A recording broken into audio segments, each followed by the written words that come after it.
Hello everyone. SSC CGL 2025 tier 1 की answer keys out हो गई हैं और अब बहुत सारे लोगों को ये कन्फ्यूजन होगा कि टीयर 2 की तैयारी उन्हें करनी चाहिए या नहीं करनी चाहिए। तो मैं एक आपको सेफ स्कोर बताऊंगा।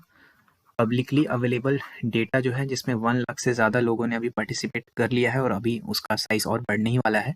उसके हिसाब से मैं आपको एक रफ आइडिया देने वाला हूँ कि टीयर 1 की तैयारी टीयर 2 की तैयारी आपको रैदर कब करनी चाहिए अगर आपके टीयर 1 में क्या स्कोर रह रहा है। ठीक है, सबसे पहले कुछ इंपॉर्टेंट डिस्क्लेमर मैं आपको दे देता हूँ। भाई देखो, बहुत सारी चीज़ें अभी हमें नहीं पता कि भाई वैकेंसी के कितने नंबर ऑफ टाइम्स लोगों को टीयर 2 क्वालिफाई करवाया जाएगा।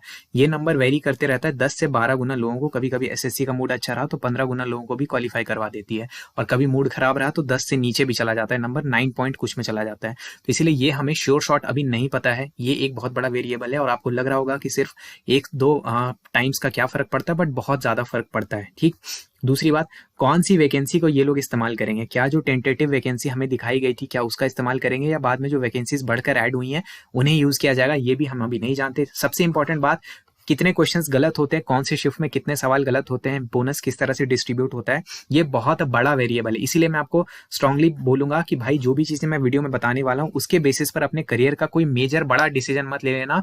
सिर्फ मैंने बोल दिया इसके बेसिस पर तैयारी छोड़ मत देना ताकि आगे चल के कहीं रिग्रेट ना हो, क्योंकि पता चले कि आपके शिफ्ट में बहुत सारे रॉन्ग क्वेश्चन थे जिनका बोनस आपको मिल गया और आपका एग्जाम आप सोच रहे थे क्रैक नहीं होगा लेकिन हो जाएगा। तो उस केस में आपको प्रॉब्लम आ जाएगी, क्योंकि अभी से आप टाइम नहीं बर्बाद कर सकते। देवियों सज्जनों, टीयर 1 का जो रिजल्ट है काफी डिले आएगा। ठीक है, मतलब प्रीवियस ईयर का टाइमलाइन अगर आप देखो तो टीयर 1 का रिजल्ट जैसे आएगा उसके कुछ दिन के बाद ही आपका टीयर 2 का एग्जाम हो जाएगा। तो बहुत ज्यादा समय आपको नहीं मिलेगा, हार्डली 1 महीने 20 दिन 25 दिन, इससे ज्यादा समय नहीं मिलता टीयर 1 के रिजल्ट के बाद। इसलिए रिजल्ट का वेट अगर आप कर रहे हो, सोच रहे हो उसके बाद तैयारी हो जाएगी, तो तैयारी नहीं हो पाएगी। इसलिए आपको अभी से कोई कॉन्क्रीट जजमेंट लेना पड़ेगा। ठीक, चलो अब बात करते हैं। मैंने एक मेथड जो यूज किया वो मैं आपको रफली समझा देता हूँ। मुझे पता है सबको मेन चीज जानने में ज्यादा इंटरेस्ट है, लेकिन ये सब समझ लो ताकि आपको कोई डाउट ना रहे। ठीक है, मैंने परसेंटाइल मेथड का इस्तेमाल किया क्योंकि नॉर्मलाइजेशन का जो नया मेथड है वो भी परसेंटाइल पे रिलाई करता है। ठीक है, मैंने क्या किया है, टोटल अटेंडेंस जो एसएससी ने खुद पीआईबी में रिलीज करके बताया था और टोटल टेंटेटिव वैकेंसी जो थी जो रिलीज करी गई थी उसका इस्तेमाल करते हुए मैं आपको ये आइडिया देने वाला हूँ। ठीक है, और ये देखो मैंने यूज क्या किया है, ये थोड़ा सा ब्लर हो गया होगा लेकिन बेसिक चीज आप समझ रहे हो। रैंक मित्रा का मैंने इस्तेमाल किया है। ठीक है, तो इसका जो मैं आपको कट ऑफ बताने वाला हूं इसके लिए आपको रैंक मित्रा मैंडेटरी है। रैंक मित्रा में जाकर के आपको अपना डेटा जरूर डालना है, मतलब वहां पर आपको अपने आंसर की का यूआरएल डालना। और याद रखिएगा यूआरएल 19 के बाद आपको नहीं दिखेगा, इसलिए पहले यूआरएल अपने पास सेव सुरक्षित कर लीजिए, रैंक मित्रा में डालिए और लॉग इन कीजिएगा। तो आपको मेन रैंक नहीं देखना, ये जो नॉर्मलाइज वाला सेक्शन है यहाँ देखो, योर नॉर्मलाइज्ड रैंक ऐसे करके आता होगा, नीचे थोड़ा स्क्रोल करने पर आपको दिखेगा, वहां पर आपको चले जाना। और इस मेथड का इस्तेमाल करने के लिए आपको जो मेन चीज देखनी है वो यहाँ पर आप नजर डालोगे। मैं थोड़ा सा पेन का कलर चेंज कर लेता हूं। ठीक है, यहाँ पर जब आप नजर डालोगे तो आपको एक चीज देखने के लिए मिलेगी, उसी पे आपको ध्यान रखना है। ये जो देखो ओवरऑल रैंक जो यहाँ पर आपको शो हो रहा है ना, इसमें नीचे में परसेंटाइल आ रहा होगा। यही परसेंटाइल, इसी का इस्तेमाल हम लोग करने वाले हैं, जो मैं अभी आपको कट ऑफ का आइडिया देने वाला हूँ वहां पे। ठीक है, जैसे इस कैंडिडेट का मैंने सैंपल के लिए लिया है, हालांकि ये दूसरे एग्जाम का है, तो वहां पे आप देखो इसका ये जो परसेंटाइल्स हो रहा है क्या है, 93.84 है, ये इसका परसेंटाइल का रेंज है। ठीक है, यानी इस परसेंटाइल पे इसका ओवरऑल रैंक, और ये नॉर्मलाइज्ड रैंक है, याद रखिएगा ये नॉर्मलाइज्ड रैंक है, ये सिंपल रॉ मार्क्स वाला रैंक नहीं, नॉर्मलाइज्ड रैंक है। अब यहां से आपको स्विच करना, और मैं आपको बता रहा हूं कि जो सेफ परसेंटाइल है, मैं स्कोर नहीं बताऊंगा क्योंकि जो कट ऑफ है वो परसेंटाइल बेस्ड हो गया है, तो मैं आपको एक सेफ परसेंटाइल बता रहा हूं। अगर आप तो यूआर से, ओबीसी से और ईडब्ल्यूएस से आ रहे हो, क्योंकि इनका बहुत ही आसपास में कट ऑफ रहता है, तो अगर आपका जो परसेंटाइल है, जो मैंने आपको बताया कौन सा परसेंटाइल चेक करना है, 90 से 95 परसेंटाइल की अगर आप रेंज में रह रहे हो तो आप सेफली प्रिपरेशन कर सकते हो, आपको ज्यादा प्रॉब्लम नहीं आएगी। जितना 95 के नजदीक हो उतना ज्यादा हाई चांसेस है कि आपका एग्जाम निकल जाने वाला है, आपको प्रॉब्लम नहीं आएगी। ठीक है, 95 से जितना दूर जाओगे उतने चांसेस घट जाते हैं, और 90 के नीचे आओगे तो चांसेस बहुत ज्यादा कम हो जाते हैं। बट अगेन मैंने बोला कि अभी बहुत सारी चीजें वेरिएबल्स है, उसके हिसाब से भी आपको ध्यान रखना पड़ेगा।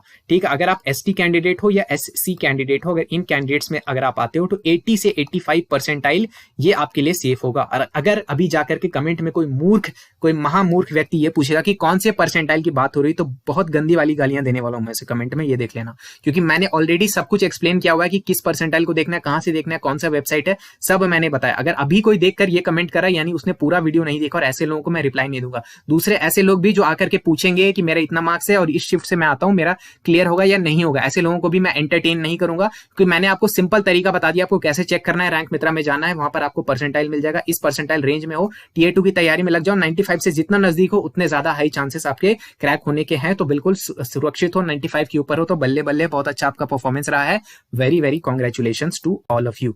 अब अगर जीके में आपके नंबर कम रह गए, बहुत सारे लोगों के 4.5, 5.5, 6.5 इस टाइप के नंबर भी आए होंगे, और बहुत सारे लोगों का एग्जाम नहीं भी निकलेगा, बहुत सारे लोगों को जीके की वजह से प्रॉब्लम आएगी, तो जीके आपको इग्नोर नहीं करना था। मैंने डे 1 से आपको बोला था कि इसे इग्नोर करोगे तो सिलेक्शन इग्नोर हो जाएगा। टीयर 1 में नहीं होगा तो टीयर 2 में श्योर शॉट हो जाएगा। बिना जीके के टीयर 2 में अच्छे नंबर नहीं ला सकते। 4600 ग्रेड पे भूल ही जाओ बिना जीके के। तो अगर जीके की तैयारी करना चाहते हो कंसाइज तरीके से, एग्जाम ओरिएंटेड मैनेजमेंट, समय देना चाहते हो लेकिन एक्सेसिव समय नहीं देना चाहते हो, जैसे दूसरे जो जीके के प्रोग्राम्स है वहां पे क्या होता है, वहां पे वो बोलेंगे हमारा बैच कर लो, बैच के भी वो हर बार नई इटरेशन लाते रहते हैं। कोई भी अपडेट करेंगे तो उसको नया बैच ही लॉन्च कर देंगे। हमारे बैच में ऐसा नहीं होता। हमारे बैच में जो भी चीजें चेंज की जाएंगी, जैसे अभी हिस्ट्री हम लोग चेंज करेंगे, ठीक है, हिस्ट्री का सेक्शन चेंज करेंगे तो इसी बैच में अपडेट करके चेंज करेंगे। ऐसा नहीं कि मैं दूसरा एक यहाँ पर 2.0 करके नया बैच लॉन्च कर दूंगा, फिर उसके लिए अलग से पैसे आपसे चार्ज करूं, फिर आपको फोमो में डालूं, फिर आप खरीदो।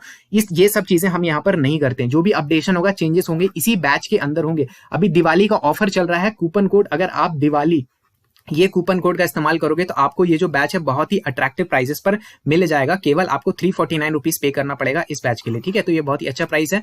इसके अंदर आपको इंग्लिश मीडियम का ये बैच मिलेगा, यानी चीजें इंग्लिश में लिखी होंगी लेकिन मैं बोल हिंदी में रहा हूँ। ये सारी चीज आपको मिलेंगी। एग्जाम क्लस्टर ऐप के पेड कोर्सेज वाले सेक्शन में आप जाएंगे तो आपको इसका डेमो लेक्चर्स मिल जाएंगे। वहां से जाकर आप डेमो लेक्चर्स देख सकते हो। अगर आपको सही लगे तो आप इनरोल कर सकते हो, परचेज कर सकते हो। लूसेंट से कहीं ज्यादा डीपर, बेटर और अपडेटेड कंटेंट होगा। स्टैटिक जीके सब कुछ इसमें इंक्लूडेड रहेगा। करंट अफेयर के अलावा सारी चीजें यहीं से आपको कवर हो जाएंगी। आपको कहीं इधर उधर भागने की जरूरत नहीं, कोई वन शॉट, कोई अलग अलग तरीके के लेक्चर्स करने की जरूरत नहीं, सब कुछ यहीं पे इंक्लूड रहने वाला है। तो इसका demo videos exam cluster app में है, आप चाहो तो डेमो वीडियोस देख सकते हो। और अगर बैच के बारे में कोई इंक्वायरीज करनी है तो 8987921161 इस व्हाट्सएप नंबर पे व्हाट्सएप मैसेज करके आप इंक्वायरीज कर सकते हो, अगर बैच के बारे में कुछ पूछना चाहते हो तो। कूपन कोड जो दिवाली है ये दिवाली तक एक्टिव रहेगा, उसके बाद ये कूपन कोड खत्म हो जाएगा तो बैच का प्राइस बढ़ जाएगा। इस चीज का भी आपको ध्यान रख लेना है।